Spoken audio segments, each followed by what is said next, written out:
జై తెలంగాణ.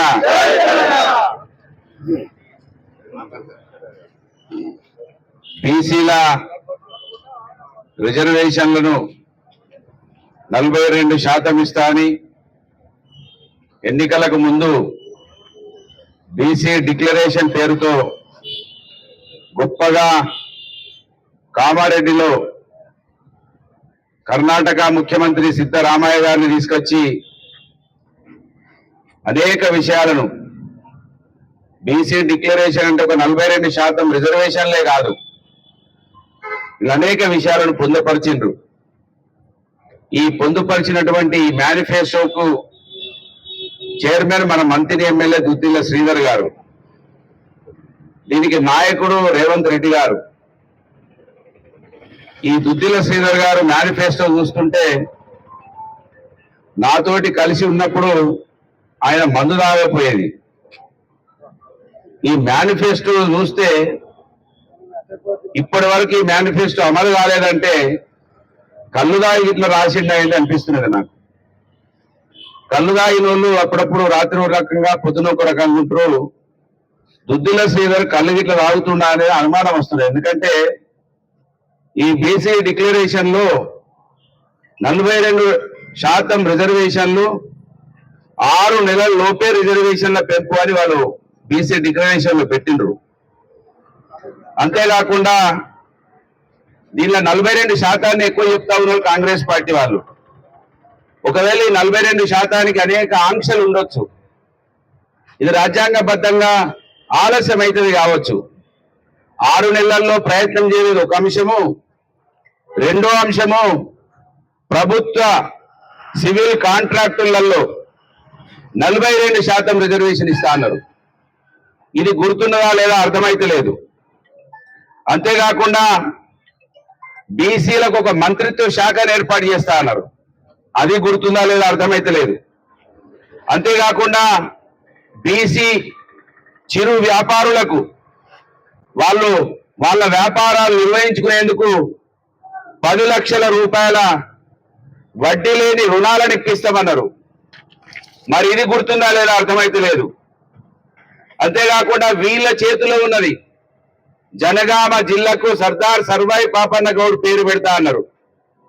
సర్దార్ సర్వాయి పాపన్న గౌడ్ పేరు పెట్టకపోయినా పాప మహేష్ కుమార్ గౌడ్ అయితే రేవంత్ రెడ్డి గౌడ్లాయనే అంటున్నాడు. గంత ఉత్సాహము అంటే గంత తెలివి తక్కువ వాళ్ళు బీసీలు ఉన్నారని గమనించేది కనుకనే కాంగ్రెస్ పార్టీ వాళ్ళు 78 సంవత్సరాల తర్వాత కూడా మనకు అర్థమవుతున్నా, మనకు కనబడుతున్నా, మనకు తెలుస్తున్నా కూడా వాళ్లకు మాత్రం భయం లేదు. ఎందుకంటే పాలాభిషేకాలు చేస్తున్నాం, కులాలనే మారుస్తున్నాం, రేవంత్ రెడ్డి గారు గౌన్లో అని ఆయనని కీర్తిస్తున్నాం. అంటే ఎవరని? మహేష్ కుమార్ గౌడ్ పిసిసి అధ్యక్షులు. మంత్రులున్న మా అరెల్లి కుమరయ్య కాదు సుమా, హైదరాబాద్ లో పిసిసి అధ్యక్షులుగా ఉన్న మహేష్ కుమార్ గౌడ్ కీర్తిస్తున్నాడు. అంటే ఎంత తెలివి తక్కువ దత్తమని వాళ్ళు అనుకుంటున్నారు. దీన్ని బట్టి చూస్తే అర్థమవుతున్నది. ఇంకా ఏం చెప్పింది వాళ్ళు?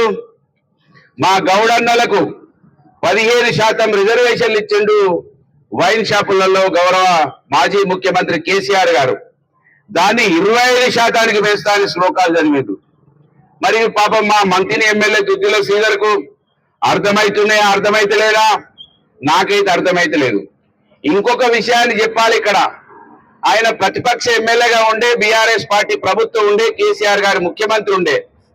దాంట్లో ఆయన ఒకరోజు ఇక్కడ మంత్రిలో పుట్టమగనటోడు ఒకడు ఇక్కడ నాకు ప్రత్యామ్నాయం ఉన్నాడు, వాడిని ఎన్ని కుట్రలు చేసినా ఎన్ని ఇబ్బందులు పెట్టినా వాడు దంగుతలేడు, ఈ కులాన్ని మభ్య పెట్టాలని మన సారు పాపం దుద్దిల్ల శ్రీధర్ గారు ఆ రోజు ఎమ్మెల్యేగా ఉన్నప్పుడు మున్నూరు కాపు కార్పొరేషన్ కోరుకుంటాండు అన్నారు. పాపం కావాలని చెప్పలేదు ఆయన. ఈ తెలివి తక్కువ దద్దమ్మలకు అర్థం కాక మా గురించి మాట్లాడి వీళ్ళు పాలాభిషేకాలు చేసుడు. ఇక పుట్టమది గారు కాదు కాపోడు, దుద్దిల్ల శ్రీధరే కాపోళ్ళని వాళ్ళు మా కాపోళ్ళు అన్నారు. ఇక ఈయనే మా కాపాయన, అసలు ఈ కాపోళ్ళ గురించి ఎవరైనా మాట్లాడినాడా అని వాళ్ళు చింజుకున్నాడు, వాళ్ళు పాలాభిషేకాలు చేసుడు. కాటారంలో అయితే ఈయనే మా అసలైన కాపోడు, పుట్టమది గారు కల్తీ అని వాళ్ళు కీర్తించిండ్రు. పాపం ఇళ్ళ రాసిండు మున్నూరు కాపు కార్పొరేషన్ ఏర్పాటు పారిశ్రామికవేత్తలకు సబ్సిడీతో రుణాల మాఫీ కనబడుతుందా? ఇప్పుడు రుణమాఫీ అయిందా? మున్నూరు కార్పొరేషన్ ఏర్పాటు చేయలేడా అంటే ఆ రోజు కళ్ళు తాగిండని నేను భావిస్తున్నా దీనికోసమే. అంతేకాకుండా ఇక అనేక కార్పొరేషన్లు పెట్టాడు సారు దుద్దిల్ల శ్రీధర్ అన్న. మళ్ళా పాటలు వేసుకున్నాడు సార్ అనద్దు నన్ను. ఆ రోజు ఏం చెప్పిండు? శ్రీధర్ అన్న జోరు చూడాలి అన్నాను అన్నాడు. అన్న అంటే ఇప్పుడు అన్న కాదు కదా, సార్ అంటే కూడా కనబడుతున్నాడు. ఆయన పరిస్థితి ఆ విధంగా ఉన్నది. ఇక ఈ విధంగా డిక్లరేషన్ చేసిండ్రు, అనేక విషయాలను పొందుపరిచిండ్రు. ఈ బీసీ డిక్లరేషనే కాకుండా కులగణన చాలా గొప్పగా చేసినామని ఆ బీహార్ లో చెప్పుకుంటున్నారు. బీహార్ లో వాళ్ళు పేపర్ అడ్వర్టైజ్మెంట్లు ఇస్తున్నారు. బీహార్ రికార్డు ఉందా అనే బాబు? నేను బీహార్ లో చెప్తలేను, తెలంగాణ గురించి చూసిరంటే మా రేవంత్ రెడ్డి చాలా గొప్పగా చేసిండని అక్కడ చెప్తా ఉన్నారు. ఇక్కడనేమో సకలనం లేదు. మళ్ళా బీహార్ లో మోసం చేయడానికి కర్ణాటకలో మోసం చేసిండ్రు, అస్సాంలో మోసం చేసిండ్రు, తెలంగాణలో మోసం చేసిండ్రు, ఆ మహారాష్ట్రలో హర్యానాలో ముఖం చెల్లలేదు. ఇవాళ బీహార్ దిక్కు మళ్ళా చూస్తా ఉన్నారు, వాళ్ళను మోసం చేయడానికి ప్రయత్నం చేస్తా ఉన్నారు. అంతేకాకుండా ఆ రోజు మేము బిల్లు అది ఆర్డినెన్స్ తీసినాం సరిపోతుంది అన్నారు.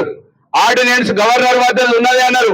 గవర్నర్ వద్ద ఉన్నది సరిపోతలేదు, అది పక్కకు పెట్టి మళ్ళా ఈ అసెంబ్లీలో బిల్లు పెట్టిండ్రు. బిల్లు పెట్టి ఇది మాత్రం పక్కగా ఉందన్నాడు మన ఎమ్మెల్యే సాబ్, మంత్రి ఎమ్మెల్యే సాబ్. ఆయన మరి ఈ మధ్యలో గిట్ట రావుతాండేందో అర్థమైతలేదు అన్ని చూస్తుంటే. ఇల్లు అన్నాడు పక్కాగా ఈ బిల్లు అన్నాడు. ఈ బిల్లు పక్కా అయితే కోర్టులో ఎందుకు నిలవలేదు? కోర్టు ఇంకా పూర్తి తీర్పు రాలేదు కావచ్చు, వచ్చిన తర్వాత దాని గురించి మాట్లాడతాం. అంటే 6 నెలల్లో బీసీ డిక్లరేషన్ చేస్తా అని 42% ఇస్తా అని చెప్పి 23 నెలలైనా ఇప్పటి వరకు అతి లేదు గతి లేదు. ఈ విధంగా మోసం చేస్తా ఉన్నారు.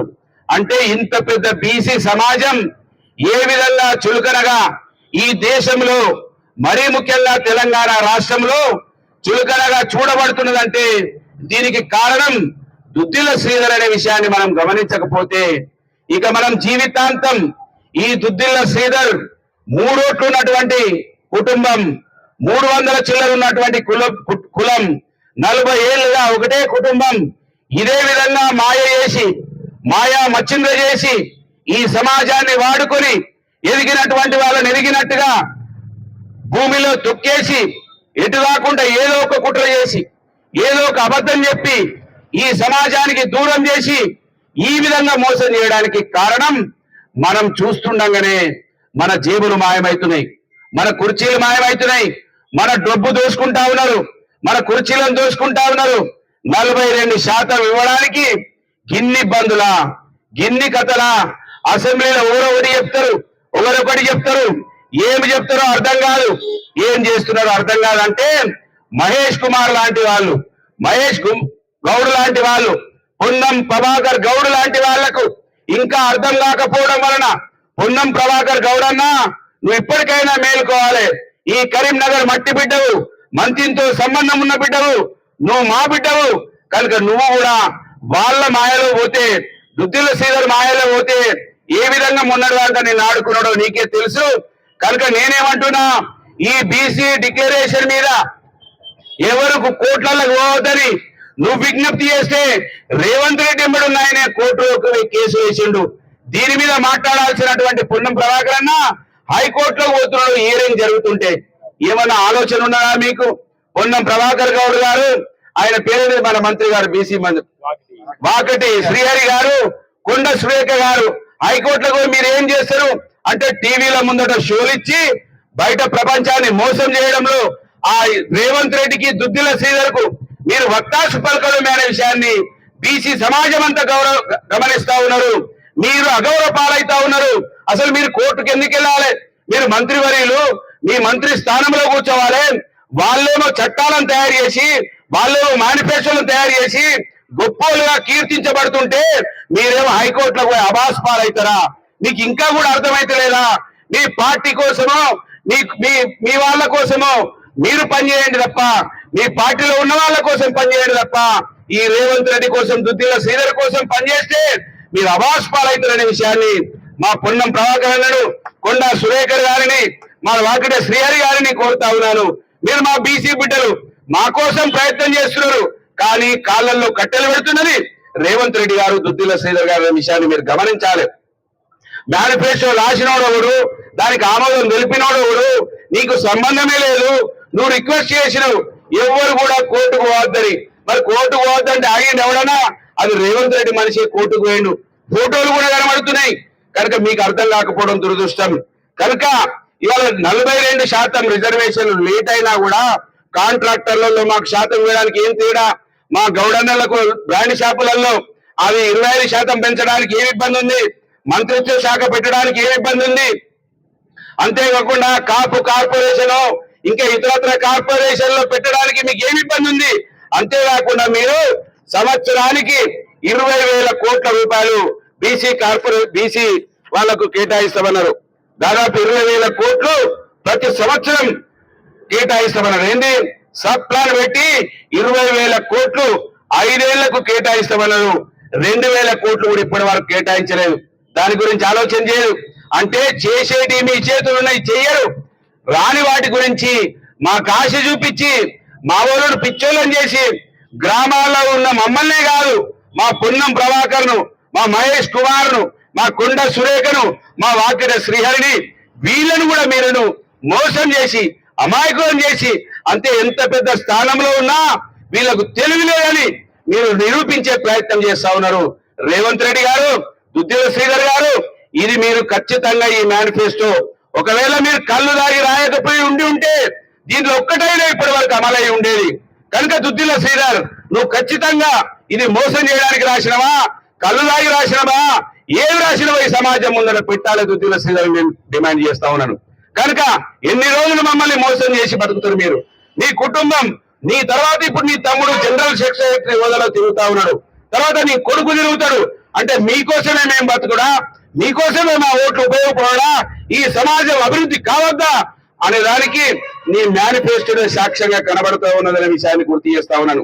ఖచ్చితంగా మీకు మా 42% మాకు ఈ ఎంపీపీ జడ్పీటీసీలలో కాదు, మాకు ఎమ్మెల్యే ఎంపీలలో రావడానికి కోసం దానికోసం పోరాటం జరుగుతుందనే విషయాన్ని ఈ సందర్భంగా గుర్తు చేస్తా ఉన్నాను. ఖచ్చితంగా కాంగ్రెస్ పార్టీ డిక్లరేషన్లు అన్ని కూడా మోసమని, మరీ ముఖ్యంగా నేను చదువుకున్న వాడినని, నేను మేధావునని సొంత డిక్లరేషన్ చేసుకున్నటువంటి ఆ దుద్దిల్ల శ్రీధర్ ఆయనకాయన డిక్లరేషన్ చేసుకుంటాడు, ఆయనకాయన గొప్పనని చెప్పుకుంటాడు. కొంతమంది డబ్బా ఛానల్ ఉంటాయి, కొంతమంది డబ్బా పేపర్లు ఉంటాయి, కీర్తించే వాళ్ళు కీర్తిస్తా ఉన్నారు. చదువుకున్న వాళ్ళైతే, జ్ఞానం ఉన్న వాళ్ళైతే ఈ మేనిఫెస్టో రాసిన దత్తమ్మకి మొదటి శిక్ష పడాలి, మొదటి శిక్ష ఈ మేనిఫెస్టో కమిటీ చైర్మన్ పడాలి ఈ రాష్ట్రంలో అనే విషయాన్ని గమనించమని ఈ సందర్భంగా డిమాండ్ చేస్తూ, ఎవడు ఎన్ని అడ్డం వచ్చినా ఇది ఆగని, బీసీల పోరాటం ఆగని, రాజ్యాధికారమే దిశగా జినోనే జిత్తే ఉత్తే భాగీదారి అని రాహుల్ గాంధీ శ్లోకాలు చదువుతున్నాడు. ఏది భాగీదారి? మంత్రిత్వంలో మీరు భాగీదారి ఇచ్చిండ్రా? మాకు మంత్రులను భాగస్వామ్యం చేసిరా? నువ్వు కులగణన అనేది గొప్పదై ఉంటే నీ బీసీ డిక్లరేషన్ ఎందుకు అమలు కావద్దు? రిజర్వేషన్లు పక్కన పెట్టు, మిగతా మాకు ఉద్యోగం, విద్యలో, మాకు లోన్లలో ఎందుకు డిక్లరేషన్ రావద్దు? దానికి రాహుల్ గాంధీ కూడా జవాబు చెప్పాలని డిమాండ్ చేస్తూ, ఖచ్చితంగా కాంగ్రెస్ పార్టీ ఇంకా కూడా బీసీలను ఆ రోజు పూలేని అర్థం కాకుండా చేసింది. ఈ రోజు వరకు పూలే కాడ నుంచి, అంబేద్కర్ కాడ నుంచి ఇప్పటి వరకు ఈ సమాజానికి అర్థం కాకుండా చేసి రాజ్యం వెళ్తున్న కాంగ్రెస్ కు కనుపడే విధంగా భూస్థాపితం ఖచ్చితంగా బీసీల ద్వారా జరుగుతుందని ఈ సందర్భంగా తెలియజేస్తూ ముగిస్తా ఉన్నాను. జై తెలంగాణ, జై బీసీ, జై కేసీఆర్.